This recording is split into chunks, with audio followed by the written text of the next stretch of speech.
Welcome to the West County CYC Basketball Scorekeeper instructional video sponsored by St. Alban Road Parish. This video will cover your responsibilities as a scorekeeper in the West County CYC Basketball League. Let's take a look at the form. Here is the form that you will have to fill out for every game that you will be scorekeeping for. The most important thing for any scorekeeper, timekeeper, or referee is to make sure the top of this form is filled out. This form is how you will be paid for the season's activities. If this form is not filled out correctly, the timekeeper and scorekeeper scheduler will warn you. If you continue to fill out the form improperly, you'll be asked not to participate in the league. The first part of the form you fill out is the header. The first field is the date. Make sure you have the proper date. We don't need the year, just the month and the day. Next will be the time or the start time of the game and the gym location. For St. Albans, you have the St. Albans East and West Gym, Babbler, or LaSalle Institute. The St. Albans East Gym is the first gym on the right as you enter the gymnasium from the connector of the school. The next important thing is for you to print your name on the scorekeeper line and to make sure that the timekeeper and the referees also do the same. Once you have completed that step, take the form and either give it to the home or the visitor coach and ask them to fill in their team roster. It is also helpful to suggest to the coach that they fill in the team players in numerical order. Here is an example of how a home team should fill out the scorekeeper form. The name of the team should be at the top and the color of the uniforms that they're wearing. Then down the columns, put in the player's number and name that will be playing during the game. If the player is not at the game yet, have the coach fill it in. They can always scratch out the name later if he doesn't show up. Now have the visiting team do the same. Write the name of the team, the color of their uniform, and then the number and the names of the players. Remember, if you put the players in numeric order, it makes it easier to find them during the game. One of the main roles of a scorekeeper is to keep track of the number of periods that a player starts and plays a full 3 minutes, and also the number of appearances that player has in a game. Once the player has started a quarter, played the full 3 minutes, and then appeared one more time in the game, then his start time requirements have been met and you no longer have to track it for that player. The suggested way of doing this is to go into the quarter started column for the player, and for the quarter that they start, draw a line from the upper right of the number to the lower left of the number, like it is here for the first quarter. That will denote the start of those players for that quarter. Once the full 3 minutes of the beginning of a quarter is over, then you can draw another line from the upper left of that quarter down to the lower right, completing an X and denoting that that player has started a quarter and played a full 3 minutes. At that point, that player would have to show up one more time in the game in order to qualify for their playing time. If a player has not started a quarter and completed its 3-minute requirements before the start of the fourth quarter, then that player would have to play the whole fourth quarter. So it's very important that you tell coaches at halftime of any player that has not met the starting quarter requirement. Remember, you have to do it for both teams. You start with a line at the upper right side of the one down to the lower left. If they complete the quarter, you make an X over the one denoting that they have completed their starting quarter requirements. If they leave the quarter before the 3-minute period, that player must show up and play the first 3 minutes of the second or third quarter. If they have not done that by the start of the fourth quarter, then that player must play the whole fourth quarter. The best way to keep track of somebody that shows up and plays any part of the quarter outside the first 3 minutes is to just circle that quarter. And ultimately you need an X and an O for each player before the team's playing requirements are complete.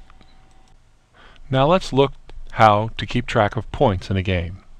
For foul shots, what you do is you make circles for each foul shot that somebody is attempting, like you see here on the screen. If they make the foul shot, you fill in the circle. If they miss the foul shot, leave the circle open. Here's an example of number 1, Joe Lee, who took 2 foul shots, missed the first one, and made the second. And now the running score is 1-0. Let's say number 3, Nick Lee, makes a three-pointer. You'll know it's a three-pointer when the player shoots from behind the three-point arc. The referee will hold up 3 fingers. If the ball goes through the basket, he'll hold both hands up in the air, and then that will denote a 3-point made basket. Let's say number 4 shoots a 2-pointer and makes it. You'll mark 2 next to number 4's name, and then you increase the running total by 2. Now the score is 6-0. Now number 23 shoots a 2-pointer and makes it. You again mark 2 points next to the player's name, and then increase the running total by 2. Let's say number 1 and number 5 each shoot a 2-point basket and make it. Put a 2 next to each player's name, and increment the running total from 0 to 2, and then from 2 to 4. At the end of each quarter, total out the number of points each team has and put it at the bottom of the columns. Then take a squiggly line or a straight line and draw it through that quarter. That way you will no longer write points down on that quarter. When the next quarter starts, write the appropriate points for next to each player and continue to keep your running total. Now that the second quarter is ended, total out the second quarter and review the starting requirements for each player. Inform the home and visitor coach of any player that has not started a quarter and played the first 3 minutes, so they can start the third quarter. If they do not start the third quarter, then that player must play the whole fourth quarter. If all the players have started a quarter and played the full 3 minutes, then all you have to do is let the coach know of any players that need an additional appearance in the game.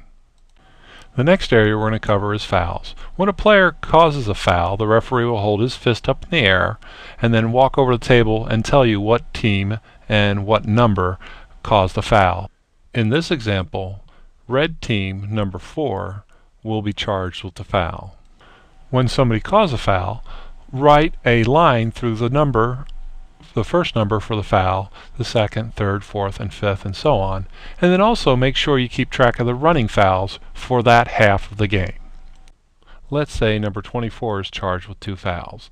You draw a line through the 1 and the 2 for player 24, and the 2 and the 3 for the first half fouls. Let's say number 40 causes 3 fouls.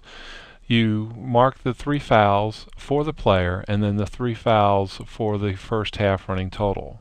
When a player reaches 3 fouls, make sure you inform the coach that that player has had 3 fouls charged against him. When a team hits 6 fouls, warn the referee that the next foul, the 7th foul, will be a 1-and-1 bonus situation. It's very important that you let the referees know this. Once a player hits 5 fouls, they no longer can play in the game anymore. When a player hits 5 fouls, let the referee know, and he will inform the coach that the player must leave the floor. When a team hits a total of 10 fouls in the first or second half, then they'll be in the double bonus, and let the referee know that there's 10 fouls. Once they hit 10 fouls, you don't have to let the referee know any other number above that. The final area is timeouts. Each team gets 3 full timeouts and 2 30 timeouts. When a coach calls a timeout, the referee will come over and let you know what type of timeout it is. If it's a full timeout, draw a line through the 1, 2, or 3, depending on how many full timeouts have been taken. If it's a 30-second timeout, the referee will inform you of that and draw a line through the 30. When the coach is down to 1 or 2 timeouts, please warn him that he is down to those 1 or 2 timeouts. Now once the game's over, make sure you total out all the quarters, total out all the points, and put it at the top of the page as the final score. Once the game is over, separate the score sheet and give 1 copy to the home coach, 1 copy to the visiting coach, and leave the white copy for the file box at that gym to be collected by the league.